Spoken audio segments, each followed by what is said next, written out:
Police confirming a father turned his gun on 7 of his own children. It's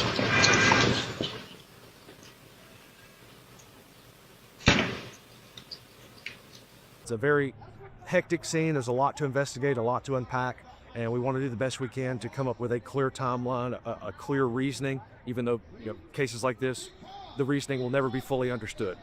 I can't be strong for you. I think about the mother and what this family has lost, and I don't have the words to give you, and I'm sorry. On the morning of April 19th, 2026, the Cedar Grove neighborhood of Shreveport, Louisiana woke up to something it had never experienced before. It was a quiet Sunday, the kind of morning where families were still in bed, coffee was brewing, and church clothes were being ironed. Nothing about the stillness of that hour suggested that by the time most of the city had finished breakfast, Shreveport would be at the center of the deadliest domestic tragedy the United States had seen in over 2 years. It started with a single gunshot, then another, then the kind of silence that follows something irreversible. When police arrived and began processing what had unfolded across 3 separate locations in the Cedar Grove area, even the most seasoned officers were visibly shaken. At the press conference held later that morning, a police spokesperson began reading a list aloud, a list of names, a list of ages, and as each one was read into the microphone, audible gasps filled the room.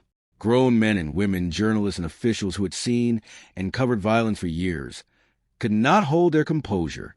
8 children, gone, before the city had even fully woken up.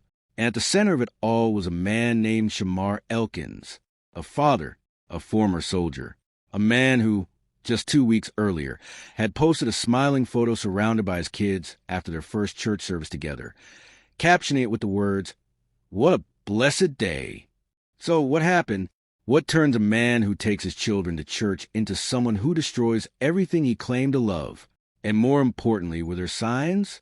Signs that were visible, documented, even posted publicly for anyone to see? Because as we're going to uncover in this story, the answer to that last question is yes. Every single one of them. Now, let's talk about the man at the center of it all.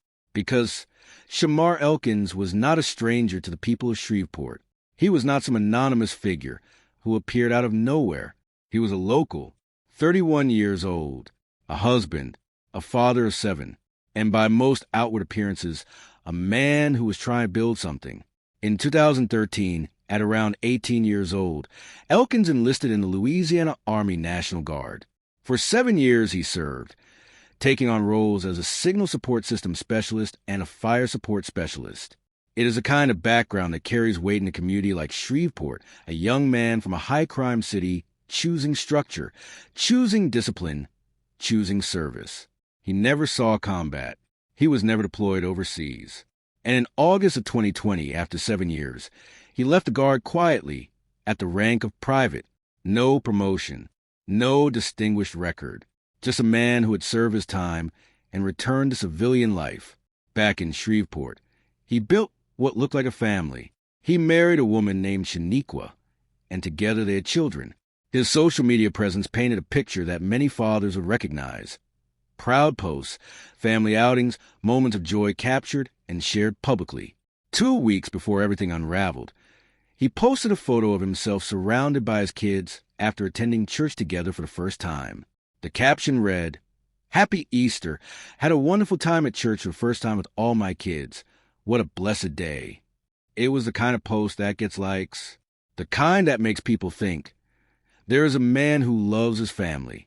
But social media has always been a curated version of reality. And behind the photos, behind the captions, behind the image Shamar Elkins was carefully projecting to the world, something else entirely was taking shape. Something that had actually been building for years. Quietly, legally documented, and entirely visible to anyone who knew where to look. The first time Shamar Elkins showed the world who he really was, it was 2016, a routine traffic stop, a breathalyzer, a DWI conviction that most people in his circle probably brushed off as a mistake. A young man making poor choices, nothing more, and in isolation, perhaps that is all it was. But it was the beginning of a pattern that the system would repeatedly fail to take seriously. 3 years later, In March of 2019, Elkins was arrested again. This time the circumstances were far more alarming. According to the arrest report, Elkins pulled a 9mm handgun from his waistband and fired it at another vehicle, 5 shots, after the other driver had pulled a weapon on him and driven away. That detail alone tells you something about the environment Elkins was moving in. But what makes this incident particularly chilling in hindsight is where it happened. The shooting took place near a school, with children playing outside. He was charged with illegal use of weapons and carrying a firearm on school property. Serious charges, the kind that, in a just and attentive system, should have triggered a much deeper look at the man behind them. Instead, in October that same year, Elkins entered a guilty plea and walked away with 18 months of probation. No prison time, no meaningful intervention, just probation, and the freedom to return to his life, his home, and his family. It is worth pausing on that for a moment, because this is not about relitigating a legal outcome. It is about understanding what that outcome communicated to Shamar Elkins, that there were no real consequences, that the system would absorb his behavior, process it, and release him back into the world with little more than a warning. And if a man learns anything from that kind of leniency, it is that the line he crossed was not as firm as everyone told him it was. By the time 2026 arrived, Elkins' marriage was deteriorating. He and Shaniqua were separating. Court proceedings had been initiated, and a hearing was scheduled for Monday, April 20th, the day after that Sunday morning. A legal process was underway that would have forced a formal reckoning with the state of that household. And it appears that for Shamar Elkins, the approaching weight of that Monday was something he could not or would not face. Here is where the story becomes something beyond a tragedy. Because what happened in the days and weeks leading up to April 19th was not invisible. It was not hidden in private conversations or locked behind closed doors. It was public, documented, posted on social media for anyone connected to Shamar Elkins to see. And looking back at that timeline now, with the full weight of what we know, the picture paints is deeply unsettling. April 9th, 10 days before the shooting, Elkins posted on Facebook. Not a family photo, not a milestone moment, just words. A prayer directed at God, asking for help guarding his mind and his emotions. It was the kind of post that can read as spiritual on the surface, a man leaning on his faith during a difficult season. But taken in the context of everything that was happening in his personal life at that time, it reads differently. It reads like a man who was aware that something inside him was becoming difficult to control. A man who recognized, on some level, that he was losing his grip. That post came and went. No intervention. No conversation. At least none that has been reported publicly. Life continued around it, as it so often does when warning signs appear in the middle of ordinary timelines. Then, sometime in the weeks before the shooting, Elkins encountered a viral social media post, one of those questions designed to provoke reaction. It asked fathers whether, if given the chance to go back in time and have children with a different woman while still having the same kids, they would do it. Most fathers who engage with that kind of post do so to celebrate their partner. To say no, I would not change a thing. Elkins reposted it with a different answer entirely. His response, in his own words, was enthusiastic and unambiguous. He would go back. He would choose differently. He would undo the circumstances that had created his family, even while keeping the children themselves. It was a post that many in his circle apparently saw. And while social media is full of impulsive, poorly worded moments that do not reflect a person's true state of mind, this one sit differently in hindsight, because it was not just a throwaway comment. It was a man publicly expressing resentment toward the life he had built, toward the woman he had built it with, at a time when that relationship was already collapsing and a court date was days away. And then came the final hours before everything fell apart. The evening before the shooting, Elkins posted again. This time it was a photo of his eldest daughter. The two of them had gone out together, a one-on-one outing, just father and daughter. He was laughing in the caption, proud, present, the kind of post that, if you did not know what was coming, you would scroll past without a second thought. A father spending time with his child. Nothing remarkable, nothing alarming, except that somewhere between that post and the following morning, something shifted. Something that no social media caption, no prayer post, No court filing had managed to reach or redirect. And when the sun came up on April 19th, Shamar Elkins made a series of choices that no warning sign, however clear, had been enough to prevent.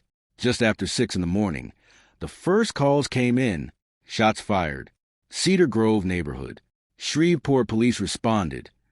And what they found as they began piecing together the timeline was not a single location, not a single moment of violence, but a deliberate movement across multiple addresses in the same area. 3 crime scenes, 1 man, and a sequence of events that unfolded in the span of a single morning hour with a speed and severity that left even experienced law enforcement visibly struggling to process it. The first location was a residence on Harrison Street. This is where Elkins started. His wife Shaniqua was there, and she was shot. She survived, though her injuries were described by police as very serious. From Harrison Street, Elkins did not stop. He did not flee. He moved, deliberately, to a second address on West 79th Street, a home where the children were. What happened inside that home on West 79th Street was the kind of thing that words struggled to carry.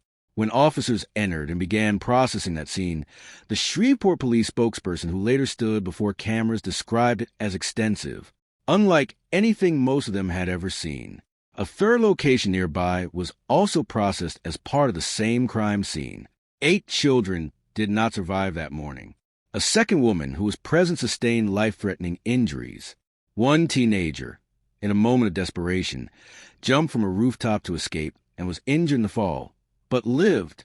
At the press conference held later that day, when the spokesperson began reading the ages of those who had been lost, the room reacted in a way that press conferences rarely do. There were gasps, audible, unguarded, human gasps from people whose job it is to remain composed in front of cameras.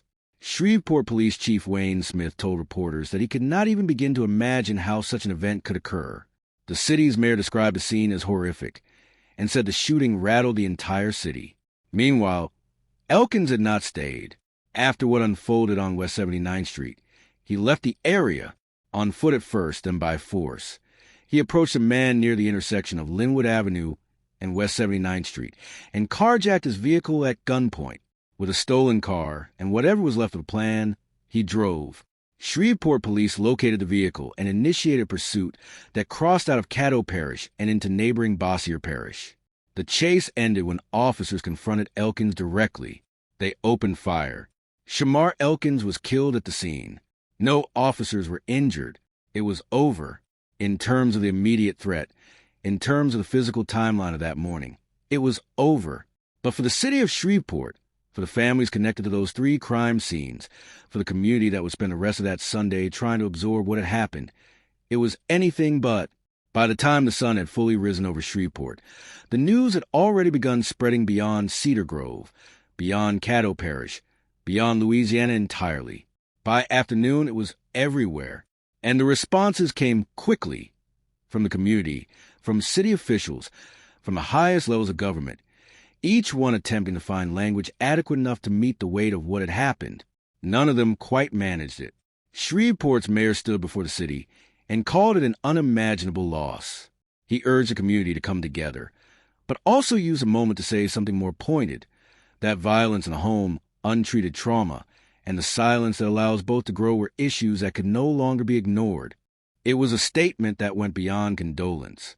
It was an acknowledgement that what happened that morning did not emerge from nowhere, that it had roots, and that those roots had been allowed to grow undisturbed for a long time. City Councilwoman Tabitha Taylor broke down in tears on camera. Councilman Grayson Boucher, visibly shaken, put the scale of the loss into numbers that hit differently than any speech could. In a single morning, one act of domestic violence had more than doubled Shreveport's entire homicide count for the year.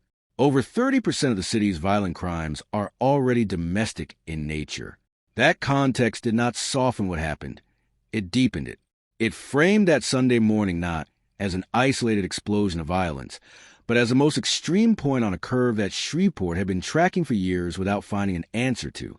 Governor Jeff Landry addressed the state, expressing that he and his wife were heartbroken and calling for prayers for everyone affected. House Speaker Mike Johnson, who represents the area in Congress, called a heartbreaking tragedy and confirmed his team was in direct contact with local law enforcement as details continued to emerge. Across social media, across news networks, across the country, people who had never heard of Cedar Grove or West 79th Street found themselves stopped in the middle of their Sunday by a story they could not look away from. Back in Shreveport, the immediate focus turned to the children who survived. School counselors were deployed.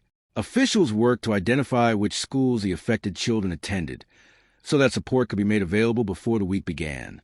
A community that was already no stranger to violence found itself in entirely new territory. Grieving collectively and in full public view, vigils were organized, candles were lit on streets, and the questions that always follow tragedies like this one began to surface, louder this time and harder to dismiss.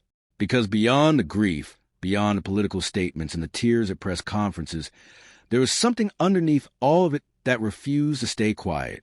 The growing, uncomfortable recognition that this did not have to happen, that the road to that Sunday morning was not without markers, and that somewhere along the way, at multiple points, those markers had been passed without anyone pulling the emergency brake. Every tragedy of this magnitude eventually arrives at the same uncomfortable place, the place where grief gives way to scrutiny, where the question shifts from what happened to how did we get here. And in the case of Shamar Elkins, that question does not require much digging, because the answer is sitting right on the surface, documented in court records, visible in social media posts, and embedded in the broader culture of city that had been sounding its own alarm for years without finding anyone willing to truly listen. Start with the criminal record. In 2019, Shamar Elkins fired a weapon near a school with children present. That is not a minor infraction. That is not the kind of incident that should move through the system and land on the other side as 18 months of probation with no further consequence. A man with a documented willingness to discharge a firearm in proximity to children was returned to his home, to his family, to his life, with nothing more than a supervision period that clearly did not alter the trajectory he was already on. The system processed him and released him, and 7 years later, that decision looks very different than it did in 2019. Then there is the social media trail. The April 9th prayer post asking God for help controlling his mind and emotions. The public repost expressing regret about the family he had built. These were not private thoughts shared in a therapist's office or whispered to a close friend. They were public, visible, indexed, and yet they passed without intervention, without a welfare check, without anyone in Elkins' orbit or anyone with the authority to act, treating them as the signals they were. We live in an era where algorithms can identify what kind of shoes you want to buy based on a single search. And yet a man posting about losing control of his emotions 10 days before an event of this scale generated no meaningful response from anyone positioned to help. There's also the domestic situation itself. A marriage ending. A court date scheduled for the very morning after shooting. That kind of legal pressure. The formalization of separation. The impending reckoning with custody, finances, and the dissolution of life built together is one of the most statistically dangerous periods in any domestic relationship. Law enforcement and domestic violence researchers have documented this reality extensively. The period surrounding separation is when the risk of escalation is at its highest, and yet nothing in the system that was already engaged at this family, through the courts, through the prior conviction, through any other channel, appears to have flagged that the combination of factors surrounding Shamar Elkins in April of 2026 represented a situation requiring urgent attention. Shreveport is not a city without context here. Over 30% of its violent crimes are domestic in nature. That is not a statistic that appeared overnight. It is a result of years of inadequate investment in mental health resources, domestic violence intervention, and community support infrastructure in neighborhoods like Cedar Grove. The city's leaders know this. They said as much in the hours after the shooting. But knowing and acting are two different things, and the gap between them is exactly where tragedies like this one find the space to happen. None of this is to suggest that what Shamar Elkins did was anything other than his own choice. He made decisions that morning that belong entirely to him. But choices do not emerge in a vacuum. They are shaped by systems, by consequences, or the absence of them, by moments of intervention that either happen or they do not. And in the story of Shamar Elkins, the interventions that could have happened did not, at multiple points, by multiple systems. The opportunity was there, and it was missed. That is the part of this story that does not end with a police chase in Bossier Parish. That is the part that outlives the headlines, that lingers in the community, that sits with the people of Shreveport long after the cameras have moved on. Not just the grief of what was lost, but the haunting, unshakable weight of what could have been prevented. Shreveport is a city that has known hardship for a long time. But what happened on the morning of April 19th, 2026 was different, not just in scale, different because of what it represented. A father who posts about church and Easter and one-on-one dates with his daughter, a life that, from the outside, carried all the markers of something ordinary, something that, with the right intervention at the right moment, did not have to end the way it did. There are no clean endings here, no resolution that ties the loose threads into something bearable. Just a city grieving in real time, a system being forced to examine itself in the aftermath of its own failures, and 8 empty spaces where children used to be. Tragedy without transformation is just loss. And Shreveport has already absorbed enough of that. If this story left you with something you needed to sit with, share it. There are stories that deserve more than a scroll and a swipe. This was one of them. Like and subscribe to the channel for more true crime cases like this one. Thanks for watching. Take out this evil out of our nation, out of our parish, out of our city, out of our lives, God. We know mental illness is real, God.